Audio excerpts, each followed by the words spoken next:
ये जो बजट दिल्ली की विधानसभा में प्रस्तुत किया गया है, ये बजट कोई मामूली डॉक्यूमेंट नहीं है। ये एक ऐतिहासिक बजट है। आज़ाद भारत के इतिहास में, चाहे आप केंद्र सरकार ले लो, चाहे कोई राज्य सरकार ले लो, आज़ाद भारत के इतिहास में पहली बार एक रोजगार बजट प्रस्तुत किया गया है।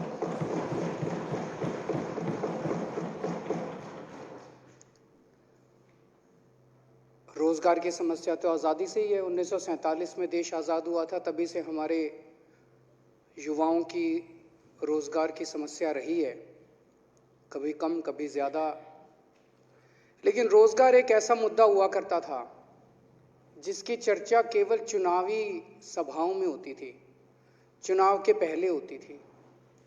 हर पॉलिटिकल पार्टी चुनाव के पहले कहती थी, हम आए तो हम 5 लाख नौकरी दे देंगे, हम आए तो हम 10 लाख नौकरी दे देंगे, ये कर देंगे, वो करो। फिर चुनाव जीतने के बाद कोई बात नहीं करता रोजगार की। उसके बाद तो फिर बंदर बांट होती है। पहली बार आज़ाद भारत के इतिहास में पहली बार हो रहा है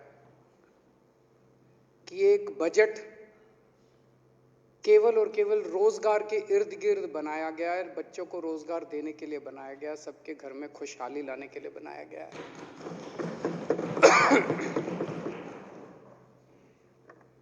इसके पहले, अभी कुछ दिन पहले पंजाब में एक ईमानदार सरकार बनी, आम आदमी पार्टी की सरकार बनी, और उसके नतीजे 10 दिन में ही देखने को मिले कि पहली कुछ घोषणाओं में से एक घोषणा थी कि वहां पे 25,000 सरकारी नौकरियां निकाली गई और 1 महीने में उनकी भर्ती चालू हो जाएगी। 35,000 कर्मचारियों को पंजाब में पक्का करने की घोषणा की गई। और अब दिल्ली के अंदर एक बजट लाया गया है जिसमें 20 लाख, 5 साल में 20 लाख, ये विधानसभा के अंदर हमारा कमिटमेंट है। ये चुनावी 20 लाख नौकरियां 5 साल में देने की तो किसी ने चुनाव के पहले भी हिम्मत नहीं करी थी। यहां तक कि उत्तर प्रदेश, बिहार, जो इतने बड़े बड़े राज्य हैं, जहां पे इतनी बड़ी बड़ी उनकी जनसंख्या है, वहां भी कोई पॉलिटिकल पार्टी ये नहीं कहती चुनाव के पहले, भाई हम आए तो हमको वो दो, वोट दो, हम 20 लाख नौकरियां दे देंगे। बजट जो प्रस्तुत किया गया उसमें पूरा खाका डिटेल में पूरा तैयार किया गया है कि किस तरह से अगले 5 साल के अंदर 20 लाख रोजगार युवाओं के लिए तैयार किए जाएंगे। जब से ये बजट प्रस्तुत किया गया है, अध्यक्ष महोदय, इतने फोन आ रहे हैं, युवा इतने खुश हैं, केवल दिल्ली के नहीं, देश भर के युवा खुश हैं कि कम से कम देश की दिशा इस डायरेक्शन में तो आने लगी। अब जैसे हम मोहल्ला क्लिनिक बनाते हैं तो सारी राज्य सरकारों को अच्छे बनाए बुरे बनाए बात तो करनी पड़ती है मोहल्ला क्लिनिक की। हम लोग स्कूल अच्छे करते हैं तो अच्छे करें बुरे करें, सारे देश में चर्चा तो हो ही गई। हम बिजली मुफ्त करते हैं तो अब सारे देश में सारी पार्टियां जा जाके, चाहे हमको कितनी भी गालियां दें, लेकिन बिजली की बात तो करनी पड़ती है हर जगह। कोई 100 यूनिट कर रहा है, कोई 50 यूनिट कर रहा है। अब जब हम लोगों ने रोजगार की बात करी है दिल्ली के अंदर कि हम 20 लाख रोजगार देंगे, तो दूसरी पार्टियों को भी देश भर में रोजगार की बात करनी पड़ेगी। तो ये बजट केवल दिल्ली के नहीं, पूरे देश के युवाओं को एक उम्मीद देता है कि हो तो सकता है, कर तो सकते हैं अगर ईमानदारी से करें तो। ये जो इतनी चीजें हम करते हैं, हम स्कूल बनाते हैं, हम अस्पताल बनाते हैं, ये हम क्यों करते हैं? हम रोजगार बजट क्यों लाते हैं? ये इसलिए क्योंकि हमारी विचारधारा, हमारी पार्टी की विचारधारा ऐसी है। कई लोग पूछते हैं मेरे से, आम आदमी पार्टी की विचारधारा क्या है? आम आदमी पार्टी की विचारधारा के 3 स्तंभ हैं। पहला, कट्टर देश प्रेम।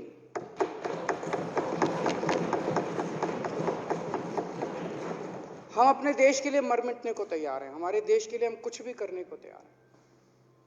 हमारा रोम रोम इस देश के लिए है। दूसरा स्तंभ हमारी विचारधारा का है कट्टर ईमानदारी, और उसी वजह से आज देश के 2 राज्यों में तो कम से कम कट्टर ईमानदार सरकारें हो गई। और तीसरा, हमारी पार्टी की विचारधारा का स्तंभ है इंसानियत। तो 3 स्तंभ हैं, कट्टर देश प्रेम, कट्टर ईमानदारी और इंसानियत। अध्यक्ष महोदय, रेड लाइट पे जब हम रुकते हैं, रेड लाइट पे गाड़ी रोकते हैं, कितने सालों से चला आ रहा है कि वहां पे बच्चे हम देखते हैं भीख मांग रहे हैं, बच्चे भीख मांग रहे हैं। कोई बच्चा आता है हमारी खिड़की पे नॉक करता है, हम अपनी खिड़की की शीशा नीचे करते हैं, या तो दुत्कार देते हैं उसको, 2 गाली देके भगा देते हैं, और किसी में दया हो तो वो जेब से निकाल के थोड़े से उसको पैसे दे देता है। उसको लगता है भाई मेरा काम तो हो गया, पुण्य कमा लिया मैंने। कितने सालों से चला आ रहा है, कितने सालों से चला आ रहा है, किसी ने उनके लिए कुछ किया? कई सरकारें आई, अभी तक जो किया उनके लिए वो मैं बताता हूं। कुछ सरकारों ने एंटी बेगिंग एक्ट निकाल दिया कि अगर कोई भीख मांगेगा तो जेल में डाल देंगे। अभी तक तो यही करा कि अगर कोई भीख मांगेगा तो जेल में डाल देंगे। क्यों? उन सरकारों में इंसानियत की कमी थी। कुछ सरकारों ने किया, उनको पकड़ पकड़ के चाइल्ड होम में डाल दिया, वहां इतना बुरा हाल, इतना बुरा ट्रीटमेंट, वो बच्चे वहां से फिर भाग आते हैं, वो फिर वहीं आके। आप ये देखो, कई जगह आपने देखा होगा, ये बच्चे सड़क के किनारे एक गोल चक्कर लेके और उसमें से कैसे कलाबाजी खा रहे होते हैं। उनकी बॉडी आपने देखी है कितनी फ्लेक्सिबल है। मेरे को तो लगता है अगर उनको थोड़ी सी ट्रेनिंग दी जाए, ओलंपिक का अवार्ड ला सकते हैं ये बच्चे। हैं तो अपने देश के ही, किसी ने ध्यान नहीं दिया इन बच्चों की तरफ। हमारी पार्टी की विचारधारा है इंसानियत, हमारी पार्टी की विचारधारा है देश प्रेम। इसीलिए इस बजट में हमने इन बच्चों के लिए शानदार, मैं कह रहा हूं पूरे देश के अंदर प्राइवेट भी देख लेना स्कूल, सबसे शानदार स्कूल बनाएंगे। 10 करोड़ रुपए में बोर्डिंग स्कूल बनाएंगे इन बच्चों के लिए। इन बच्चों के लिए बोर्डिंग स्कूल बनाएंगे, हॉस्टल में रहेंगे, ये 24 घंटे वहीं रहेंगे। इनका साइकोलॉजिकल, इमोशनल सारा देखा जाएगा। उनको बेस्ट एक्सपर्ट्स लेके आएंगे, बेस्ट टीचर्स लेके आएंगे, और यही बच्चे देखना एक दिन आपको ओलंपिक के अवार्ड लाके दिखाएंगे। अध्यक्ष महोदय, मैं पहले इनकम टैक्स में नौकरी किया करता था। दिल में बहुत ज्यादा जज्बा था कि देश के लिए कुछ करना है। इनकम टैक्स की नौकरी छोड़ी। नौकरी छोड़ने के बाद मैं सुंदर नगरी की झुग्गियों में जाके काम करने लगा। हमारे राजेंद्र पाल गौतम वहां से एमएलए हैं। कई दिनों तक मैं झुग्गियों में रहा, खुद भी एक झुग्गी लेके मैं वहीं झुग्गियों में रहता था। मैं देखना चाहता था इस देश के गरीब का दर्द क्या है। वहां मैं देखता था कि धोबी के बच्चे, मोची के बच्चे, मजदूर के बच्चे, रिक्शे वाले के बच्चे सरकारी स्कूलों में जाया करते थे। मैं खुद भी सरकारी स्कूलों में घूमा, वहां पे बहुत बुरा हाल था सरकारी स्कूलों का। तो थोड़े दिन तो गरीब आदमी भेजता था अपने बच्चों को सरकारी स्कूल में, फिर लगता था यार इसने पढ़ना लिखना, पढ़ाई लिखाई तो है नहीं सरकारी स्कूल में, इसको काम पे ही लगा दो। वो ड्रॉप आउट रेशो कहते थे बहुत हाई है, बहुत हाई है ड्रॉप आउट रेशो, फिर वो उसको काम पे लगा देते थे। तब तो सोचा नहीं था, ऊपर वाले ने कुछ करिश्मा किया, तब सोचा नहीं था कि एक दिन मुख्यमंत्री बन जाएंगे। मुझे बेहद खुशी है कि भगवान ने हमें मौका दिया और आज दिल्ली के सारे सरकारी स्कूलों को ठीक करने का हम लोगों को मौका दिया।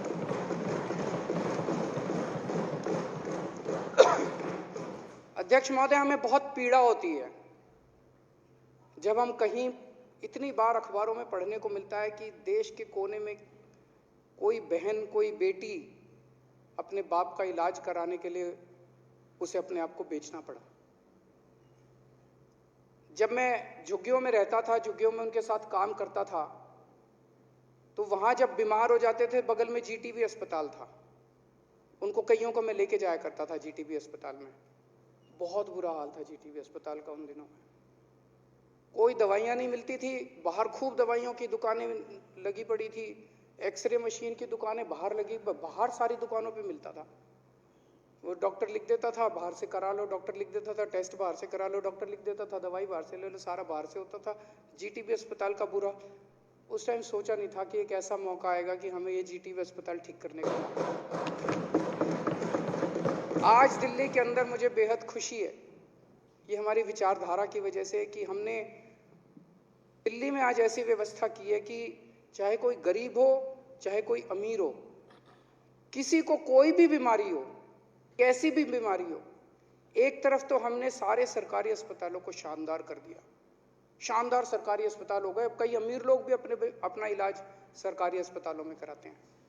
एक तरफ तो सरकारी अस्पताल अच्छे कर दिए, मोहल्ला क्लिनिक खोल दिए, खूब सारे सरकारी अस्पताल बन रहे हैं, अस्पतालों की कमी नहीं छोड़ी, पॉली क्लिनिक बन रहे हैं, और दूसरी तरफ सबका इलाज, सारा इलाज फ्री कर दिया, दवाइयां भी फ्री, टेस्ट भी फ्री। अब अध्यक्ष महोदय, मेरी किसी भी बहन को, किसी भी बेटी को अपने घर की गरीबी की वजह से किसी के बीमार का इलाज कराने के लिए अपने आप को बेचने की जरूरत नहीं पड़ेगी। अध्यक्ष महोदय, जब वहां काम किया करता था हम देखते थे राशन खूब चोरी होता है, गरीबों को राशन नहीं मिलता। आरटीआई एक्ट पे हमने बहुत काम किया था, राइट टू इंफॉर्मेशन एक्ट पे। राइट टू इंफॉर्मेशन एक्ट की एप्लीकेशन डाला करते थे यहीं सेक्रेटेरिएट में आके, और राइट टू इंफॉर्मेशन से जो रिकॉर्ड निकलते थे राशन वालों के कि राशन, उसमें सबके अंगूठे के झूठे निशान हुआ करते थे। अंगूठा लगा लगा के सबका राशन निकाल रखा था लोगों का। और जब लोगों से जाके पूछते थे भाई तेरा अंगूठे का निशान है, कहता जी मैं तो राशन ही नहीं लेने गया, मेरे को तो मिला ही नहीं, दुकान तो खुली ही नहीं। तब से सोचते थे यार कैसे इसको राशन व्यवस्था को ठीक किया जाए। तो हमारे दिमाग में आए door step delivery of ration, हो सकता है राशन की चोरी रोकी जा सकती है। मुख्यमंत्री तो बन गया अध्यक्ष महोदय, आज तक इसको दिल्ली में लागू नहीं कर पाया, लेकिन ऊपर वाला है, एक खिड़की बंद करता है तो 10 खोल देता है। दिल्ली में ना से पंजाब में लागू करके दिखाया।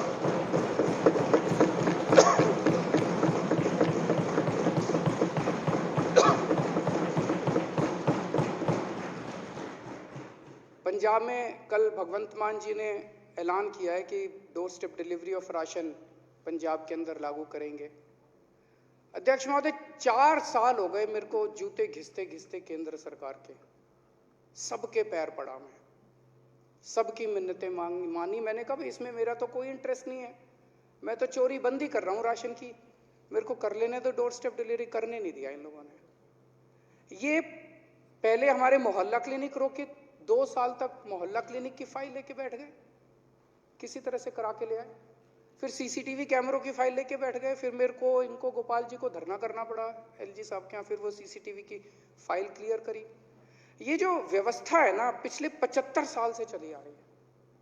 75 साल से इस देश के अंदर जितनी सरकारें आई, सरकार मतलब काम रोको, सरकार मतलब जनता को कुछ करने ना दो, सरकार मतलब जनता के काम रोको, रोकने के लिए बनी है ये सरकारें।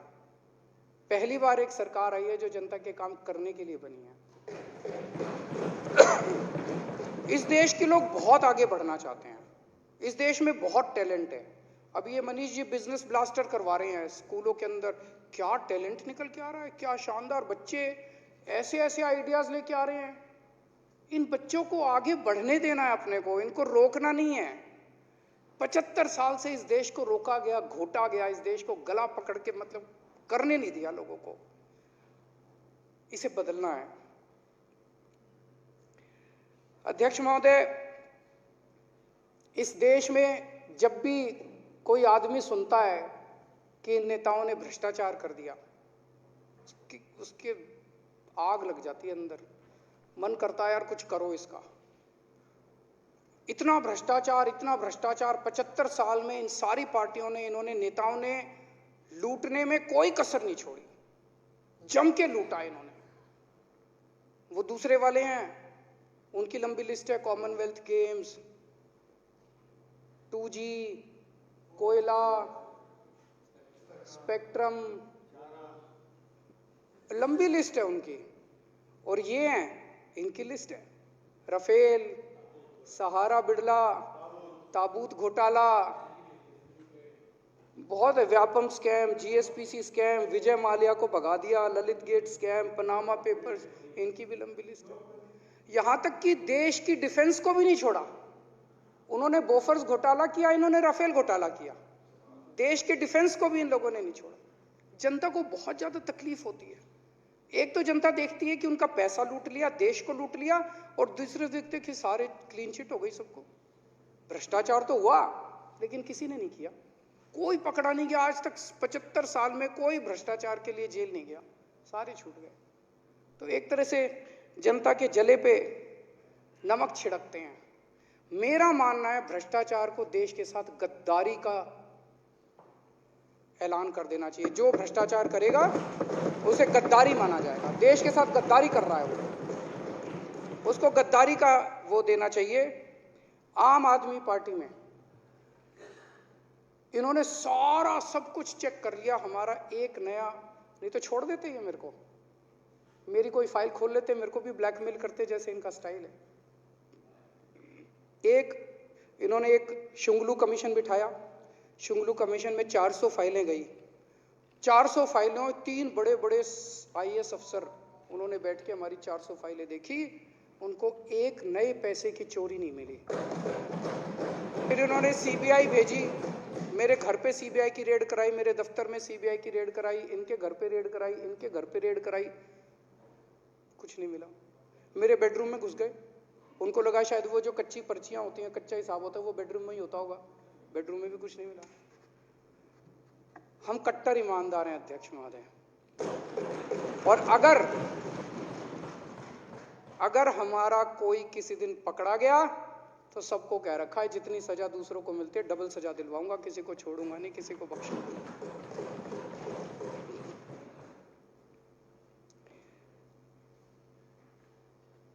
हमारे लिए देश सबसे ऊपर है। अभी भगवंत मान जी की प्रधानमंत्री जी से मीटिंग हुई। मीटिंग में भगवंत मान जी ने सीधे सीधे प्रधानमंत्री जी को कहा कि सर, पंजाब एक बॉर्डर स्टेट है, देश की सुरक्षा, बॉर्डर की सुरक्षा हमारे लिए सर्वोपरि है। इसीलिए आज मैं आपको ये एश्योरेंस देने के लिए आया हूं कि अगर बॉर्डर की सुरक्षा का, देश की सुरक्षा का कोई भी मसला होगा, उन्होंने कहा मेरे नेता केजरीवाल जी और आम आदमी पार्टी और पंजाब सरकार पूरी तरह से आपके साथ हैं, केंद्र सरकार के साथ मिलकर काम करेंगे। उन्होंने कहा मैं एश्योरेंस देने आया हूं कि हम देश की सुरक्षा के साथ किसी किस्म की राजनीति नहीं होने देंगे, कोई राजनीति नहीं होगी।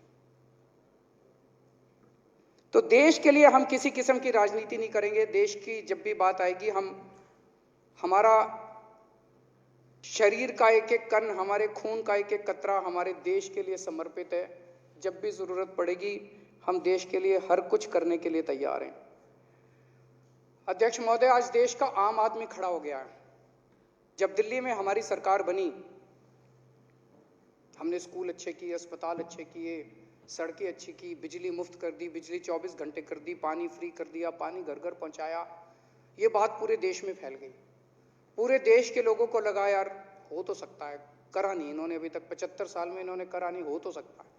तो कामों को लेके पूरे देश में एक उम्मीद जागी। और जब से पंजाब के नतीजे आए हैं तो लोगों को लगता है यार अब ये ईमानदारी और ये देशभक्ति की जो हवा बहने लगी, अब ये धीरे धीरे पूरे देश के अंदर बहेगी। पूरे देश के अंदर आज एक उम्मीद की किरण जागी है। पूरा देश खड़ा हो रहा है, एक आम आदमी इस देश का खड़ा हो रहा है। अब ईमानदारी और देशभक्ति की लहर जो है ये पूरे देश में फैलेगी। मैं इस बजट का पूरी तरह से